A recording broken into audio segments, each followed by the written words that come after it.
बड़ी खबर इस वक्त आपको बता दें, हिजबुल्लाह के खिलाफ ग्राउंड ऑपरेशन में इजरायल ने पहले ही दिन 8 सैनिकों को खो दिया है। इजरायल के 8 सैनिक मारे गए हैं, इनमें एक अफसर भी है, जबकि इजरायल का यह दावा है कि उसने हिजबुल्लाह के 30 लड़ाके मार गिराए हैं। हालांकि हिजबुल्लाह के अटैक में इजरायल के 3 मरकबा टैंक भी तबाह हो गए हैं, यानी लेबनान इजरायल बॉर्डर पर जबरदस्त युद्ध शुरू हो गया है। ईरान और हिजबुल्लाह के खिलाफ क्या इजरायल ये युद्ध जीतेगा या फिर हारेगा?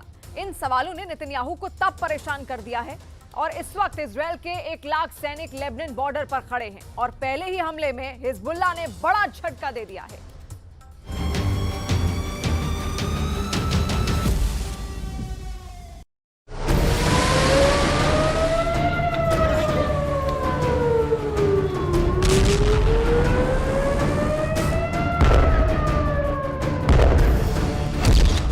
इतनी मिसाइल एक साथ गिरेंगी तो क्या होगा?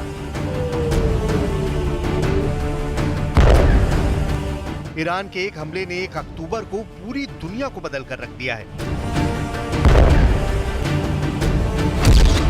इतनी मिसाइल से एक साथ बचाएगा कौन? इतने बड़े हमले के बाद इजरायल के सामने सबसे बड़ा सवाल ये मिसाइल नहीं, बल्कि नेतन्याहू के सामने इससे भी बड़ा चैलेंज खड़ा हो चुका है।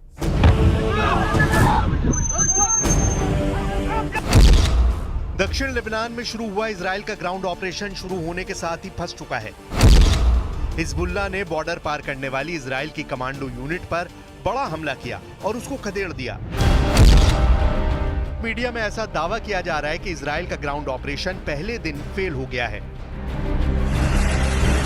इसमें कोई शक नहीं कि लेबनान इजरायल बॉर्डर पर बड़ी लड़ाई शुरू हो चुकी है। हिजबुल्लाह को जड़ से खत्म करने वाला ऑपरेशन इजरायल ने लॉन्च किया, इसका वीडियो भी भेजा, लेकिन जब ईरान 1 अक्टूबर को इजरायल के मिलिट्री बेस पर मिसाइल दाग रहा था, तब लेबनान इजरायल बॉर्डर पर एक बहुत ही खतरनाक ऑपरेशन जारी था। हिजबुल्लाह का दावा है कि उसने इजरायली कमांडो को ओदेसा और कफार किला के इलाके में बड़ी टक्कर दी है।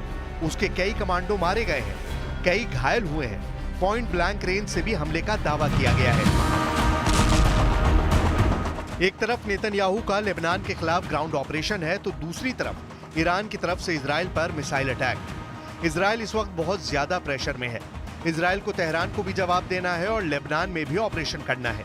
नेतन्याहू इस वक्त कई मोर्चों पर घिर चुके हैं। इस खबर से बाइडन बहुत ज्यादा बेचैन है और आगे इस युद्ध का अंजाम क्या होगा, इसे लेकर मॉस्को में बैठे व्लादिमीर पुतिन भी टेंशन में है। इस वक्त दुनिया में 4 पावर सेंटर तैयार हो चुके हैं जो इस युद्ध का फैसला करेंगे। वॉशिंगटन डीसी में व्हाइट हाउस, क्या अमेरिका इजरायल की मदद के लिए डायरेक्ट इस युद्ध में कूदेगा? इजरायल की राजधानी तेल अवीव में क्या फैसला होने वाला है? तीसरा शहर ईरान की राजधानी तेहरान, जहां सुप्रीम लीडर अली खामनेई का वॉर रूम बड़े फैसले ले सकता है।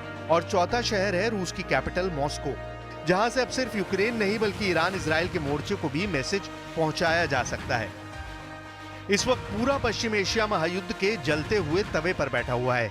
नीचे आग सुलग रही है।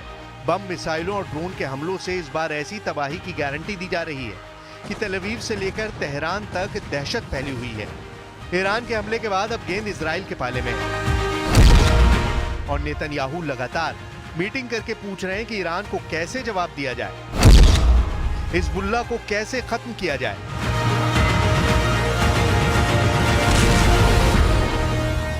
Y en el caso de Líbano insistimos en que la invasión terrestre debe detenerse, ya que han llegado informaciones muy preocupantes esta mañana, y España está firmemente comprometida con la aplicación de la resolución 1701 del Consejo de Seguridad de Naciones Unidas. Esta resolución sigue conteniendo a día de hoy todos los elementos necesarios para resolver esta crisis.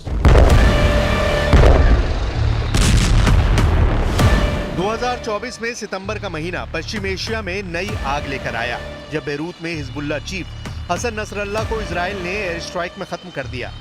इसके बाद 1 अक्टूबर को ही Iran ने Israel पर हमला कर दिया।